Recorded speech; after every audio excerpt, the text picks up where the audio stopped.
আসলে আমরা যারা কাজ করি বনে আসলে তাদের জন্য কতটা আসলে ঝুঁকিপূর্ণ সেই দৃশ্যগুলো আসলে মূলত দেখানোর জন্য এই ভিডিওগুলো করা। দেখেন এখানে এটা এমন একটা রাস্তা, এই রাস্তা পার হয়ে উঁচুর দিকে এখন আমরা নামতেছি নিচের দিকে। তারপরে দেখেন রাস্তা, আপনি যদি এই সমস্ত রাস্তায় যদি একবার পড়ে যান তাহলে মনে হয় না যে আপনি আসলে ভালো থাকবেন।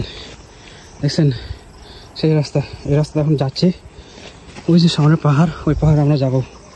এরকম আপাতত প্রতিদিনই এই দীর্ঘ 1 মাস আমাদের এটা একটা পাহাড়। দেখেন এই পাহাড় আমরা কীভাবে উঠবো সেই চিন্তা করতেছি। পুরো খারাপ পাহাড়, মনে হয় একটা গুহার মতো লাগতেছে। আর এই পর্দা যদি কখনো পড়ে যায় তাহলে মনে হচ্ছে না যে কেউ ভালো থাকবে। বুঝছেন এই যে ও মাই গড, তো ভিডিও করতে পারছি না।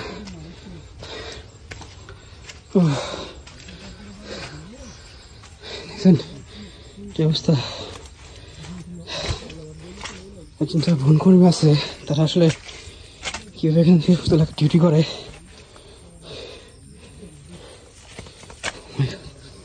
জীবন আগে এখন ভিডিও পরে।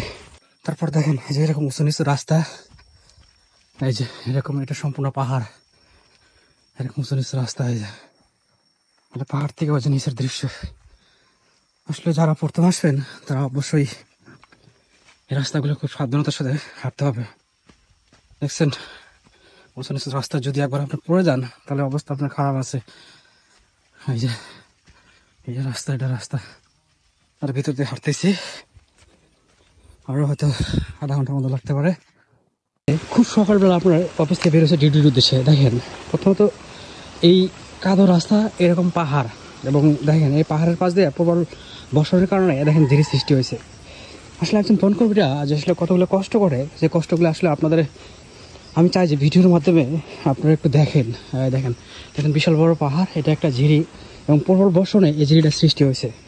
এবং আমি আশা করতেছি যে আজকে আমরা কোথায় কোথায় যাবো সেই ঝিরির ভিতর দিয়ে। দেখেন পানি, কিন্তু এই পানির ভিতর দিয়ে আমাদের এখন হাইটে যাবো আমরা। দেখেন কিছু কিছু সুন্দর দৃশ্য আছে ভাই, খুব সুন্দর লাগে। দেখেন এটা পাহাড়, এটা ঝিরি। তারপর আমরা রওনা করলাম। দেখি এখন দেখেন এই যে এই সমস্ত চিকন রাস্তা, এবং এই দেখেন এই সমস্ত রাস্তার পর আমাদের এখন 40 মিনিট থেকে 1 ঘন্টা হাঁটতে হবে। হাঁটার পর তারপর আমরা আমাদের বাগানে পৌঁছাতে পারবো। দেখেন এটা আমাদের রাস্তা। আমাদের উদ্দেশ্য হলো আজকে বাগানে চারা রোপণ করা। এবং দেখেন এটা কিন্তু পাহাড়, আপনার এগুলো সব পাহাড়ে যে, তবে পাহাড়েও অনেক সৌন্দর্য আছে। পাহাড়ে আসলে ভালো লাগে সব মিলে। দেখেন যেহেতু অলরেডি আমরা 1 ঘন্টার মতো হাঁটছি, এবং আমাদের এখন আরও 1 ঘন্টা লাগবে আমাদের বাগানে পৌঁছাতে। দেখেন এটা পাহাড়, এই যেটা পাহাড়, এটা এখন আমরা যাচ্ছি হলো আমাদের বাগানে চারা রোপণ করার জন্যে। একজন বনকর্মী আসলে কত কষ্ট করে, যদি আপনারা কখন না দেখেন তাহলে হয়তো বিশ্বাস করতে পারবেন না।